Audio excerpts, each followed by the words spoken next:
The Holy Gospel of our Lord Jesus Christ, according to John. Glory to you, Lord Christ. At the Last Supper, when Judas had gone out, Jesus said, "Now the Son of Man has been glorified, and God has been glorified in him. If God has been glorified in him, God will also glorify himself, and will glorify him at once. Little children, I am with you only a little longer. You will look for me, and as I said to the Jews, so I now say to you, where I am going, you cannot come. I give you a new commandment, that you love one another. Just as I have loved you, you also should love one another. By this, everyone will know that you are my disciples, if you love one another." The Gospel of the Lord. Praise to you, Lord Christ. Please be seated. Well, good morning. It's good to see everybody today. I was looking at Carrie Gay's article, and the dates in that article, these windows were given on May 16th, 1957. So tomorrow, it'll be the 64th anniversary of when the stained glass windows were given to the church. So I kind of thought that was pretty ironic. We're one day off the 64th anniversary, so I'll definitely include that in our newsletter. And also, today is also a very dear day to me personally. May 15th, by act of Congress, is Police Memorial Day. Now, we know May 30th is Memorial Day for veterans, but May 15th is Memorial Day for police officers that have been lost in the line of duty. So as we go through our prayers of the people, please keep those officers and their families in your prayers. And I have on my my special police boots. They're thin blue line boots. You can only see the top. You just see the black, but the shaft actually has like a thin blue line at the very top of the shaft. So I'm wearing those for my fellow officers and those that have fallen. Well, today we have 3 really neat readings. It's interesting because whenever I see the book of Revelation, I immediately jump towards Revelation. I'm like one of those people that likes to read the end of the book first. So I like Revelation. It's my favorite book of the Bible. It's the one that I did my, like when you graduate from seminary, kind of like your big paper at the end. So I picked that one to write on, mainly because that's most of the questions I get when somebody asks me something about the Bible. They always pull something out of Revelation. And so it was really hard not to just preach on Revelation today, because all of these are in the lectionary, and they all really kind of coupled together hold up the gospel message. And you kind of, as you were hearing the gospel, you kind of think, well, we just had that a few weeks ago in Lent, and we did. We have that story about Jesus saying, "I'm only going to be with you a little longer," and it's right before he begins his road to the crucifixion and the resurrection of Easter. And so we kind of think, well, why is this thrown into this picture, along with that story of Peter going to the council in Jerusalem and saying, hey, we need to talk to the Gentiles. And of course they're like, no, don't do that. They're Gentiles. But it's a story about a vision of God and what God's vision is for the church. And we also see that in Revelation, the manifestation of what God's vision is for the whole church. A couple years ago, Donna was finishing her master's and her nurse practitioner degree up at Northwestern University in Wichita Falls. So a few times I went up there with her. And one day we had an afternoon off, and we decided to go check out. We're nerds. We go antiquing and we go to museums. So that's what we do. And we found this museum called the Museum of North Texas History. It was a really neat place. You walk in, and there's a little bit of everything for everybody. Naval history, oil field history. They even had a whole section for model railroading, a whole section for quilting. There was an area for audio-visual broadcasting. And then there was this one room where they had this wall of cowboy hats. Now, I have I lost count. I have a lot. I'm a cowboy hat person. But this wall was probably about almost as high as this wall right here and just as long.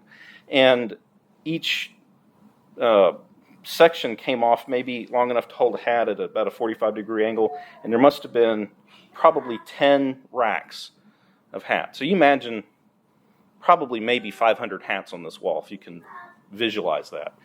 And these were hats that they ranged in style and in usage and in fabric. It could be felt, it could be straw, it could be wool. Some of them looked like somebody left it in the back of a horse trailer and forgot to take it up when they loaded the sheep and goats. That's what some of these hats look like. Some of them look like an average daily wear hat. Some look like the ones you kind of take out when the president comes to town. And they had a placard of who it belonged to and where that person was from. Didn't have any dates on it. The curator told me, he said, some of these hats date back to the turn of the century, and some are as recent as 2010 or 12. But they were all in different states of usage, and they reflected the personality of the wearer. You had some small hats, which I would assume were for children. You had some that were a little bit more decorative and belonging to ranch women or female politicians. You had some that looked like, would have come off of George H.W. Bush himself. So the hat reflected the personality. And as I looked at it, I thought, I bet you that's what heaven's hat rack looks like. Because if our hat, even if you're not a hat wearer, but if you had one, it would probably reflect what you look like and your personality and your background. And I kind of took that as a metaphor of what these readings are about today. Because in the book of Acts, you have St. Peter coming back from the council in Jerusalem. He goes to talk about this vision that he had, which, as we all hear about it, sometimes in the clergy circles, we call it the cosmic picnic blanket. With St. Peter having this vision of this big picnic blanket coming out of the sky with all different kinds of food on it, and God saying, all this is clean. What I have made to be clean, and all are welcome at this picnic blanket. Which is a pretty far shift from that day and age, because going back in the background history of Jerusalem, of the Jewish people, they are framed by the Levitical code in the book of Leviticus, those 600 and something laws, where God said, these are the things I want you to do. These are the things that will mark you and set you aside as my people. Do these things, and the rest of the world will know that you're mine. Now, some of those things are worship. Some of them are to keep those people marked and identified as the Jewish people. Some of which is talking about like the food codes, how to prepare different types of meat. They couldn't prepare hogs, pigs, things like that very well. And we all know that if you don't do it right, you get really sick. So it was the early health and safety code. Basically, God said, y'all aren't really at it yet on how to eat these things, so just don't eat them. They're unclean animals. You're going to get sick. Just don't eat them. And that's part of what this is about. And so when Peter says, God said we could do this, and the council said, he said, what? You're going to eat what? And you're going to eat it with who? It kind of sent ripples through their time about, wait a minute, this just turns on the ear. We're supposed to keep them out, us in, not supposed to eat that. That's unclean. We can eat that. This changed everything. This opened up that covenant of God's people from just the Israelites, just the Jews, to everybody. And we get that picture in Revelation, in the book of Revelation, where it talks about we are being prepared. We are being prepared for God, made holy for God. The vision of what God has is to be open and to let all of God's people in. God doesn't really have like a checklist that says, well, you don't get in. You're not really going to be able to do that. Nope. Oh, nope. Nope. Heaven is that place that is open for all of us. And we see that in the book of Revelation. And again, in the gospel, we might think that it's misplaced because this is a gospel story coming from right before the crucifixion. But yet Jesus says in here, read it again, I give you a new commandment that you love one another. Just as I have loved you, you should also love one another. And he says, by this, people will know who you are. So loving people is God's commandment. It doesn't say, well, don't love them because they're unclean, or don't love them because they're Gentiles, or don't love them because they're whatever. Sometimes I wonder if God looks at our pre-election day maps of red and blue states and just kind of laughs. I've always thought that. God calls us to love everybody. And when we love everybody, then they know that we're Christians. We're called to reach out and bring everybody in and love everyone. Doesn't matter if you're Episcopalian or Roman Catholic or